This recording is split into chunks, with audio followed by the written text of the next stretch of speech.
On connaissait le pont de l'Ascension, voici l'ascension du pont. Depuis cette semaine, le premier élément du tablier du pont du tramway est lancé à l'assaut de la Maine. Presque imperceptiblement, les 350 tonnes d'acier avancent jusqu'au premier pilier du pont. Légèrement accéléré, voilà ce que cela donne. Le pont avance de 7 mètres chaque heure.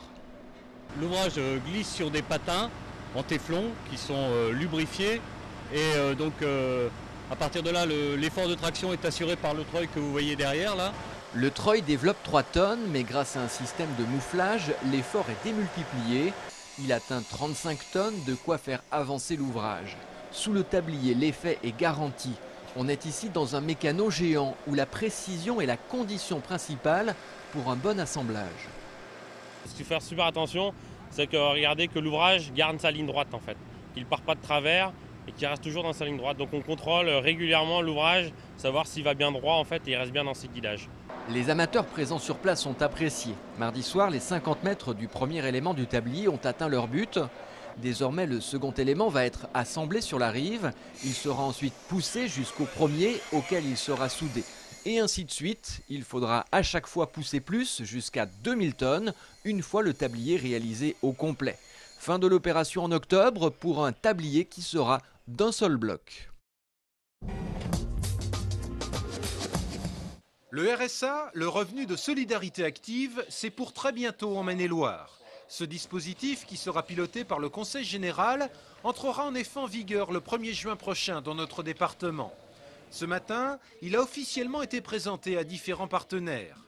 Imaginé par Martin Hirsch, le haut-commissaire aux solidarités actives, ce RSA va remplacer le RMI, mais surtout, il va permettre aux salariés les plus modestes de bénéficier d'un complément de revenus.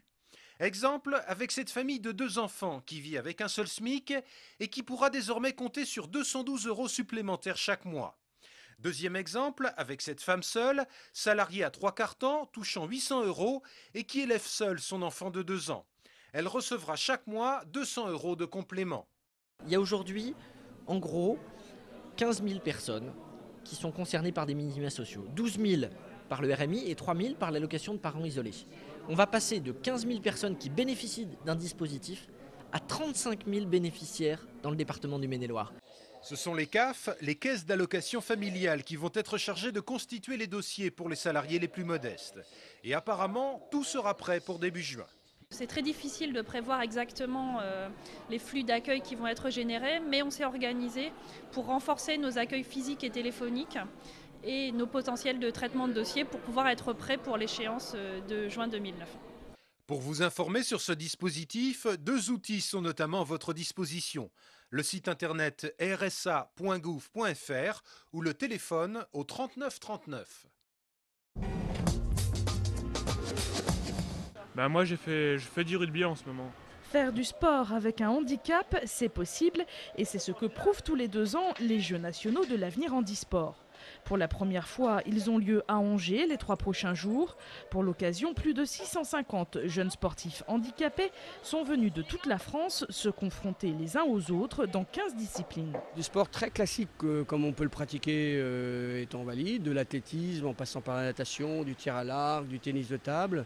Nous avons aussi des sports un peu particuliers qui sont le basket en fauteuil roulant, du slalom en fauteuil roulant, du foot en fauteuil électrique, du torbal pour des non-voyants, du foot en salle pour les handicapés moteurs debout et les sourds. Faire du sport et être handicapé, voilà 2 éléments qui ne sont pas antinomiques. Je trouve que le handicap ça n'empêche pas de faire du sport, quoi. C'est pas parce qu'on est handicapé, soit dans un fauteuil, soit qu'on a du mal à marcher ou autre, ou malvoyant, ça n'empêche pas de faire du sport, quoi. Parce que le sport est adapté pour chaque type d'handicap. Les Jeux nationaux de l'avenir handisport sont inaugurés ce soir à Angers, au Parc Expo.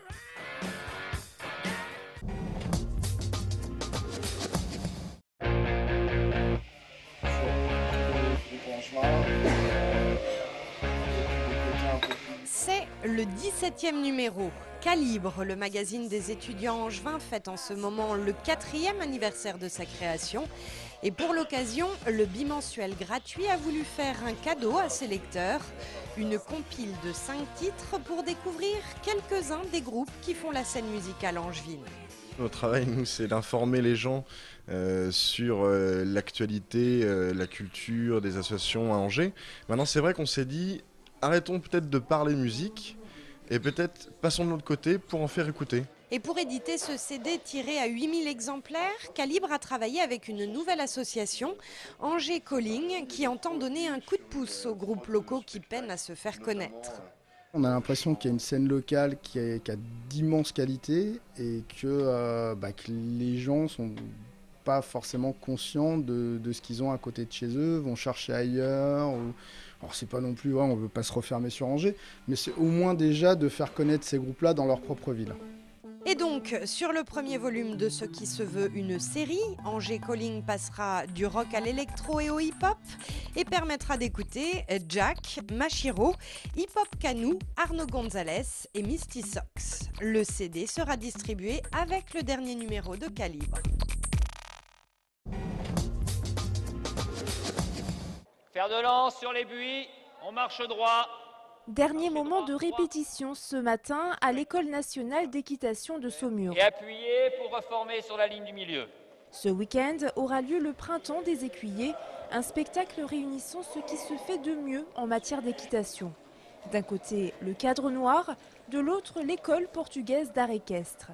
Une école qui se distingue par sa cavalerie, composée exclusivement de la race Alter Real, véritable fierté nationale. C'est une équitation basée en cheval qui était sélectionnée pour être très disponible, pour se déplacer dans tous les sens avec une mobilité énorme, avec une facilité naturelle pour s'asseoir, et qui s'adonne dans le résultat, un cheval qui fait tous les airs classiques, avec une attitude très rassemblée. Entre le cadre noir et l'école portugaise d'art équestre, c'est une grande histoire d'amitié. Une amitié basée sur des valeurs communes. C'est un travail dans la douceur, dans le respect physique et psychologique du cheval et cultiver l'art le plus possible et au plus haut niveau parce que l'équitation c'est un art très subtil. Grand appuyé, troisième pot.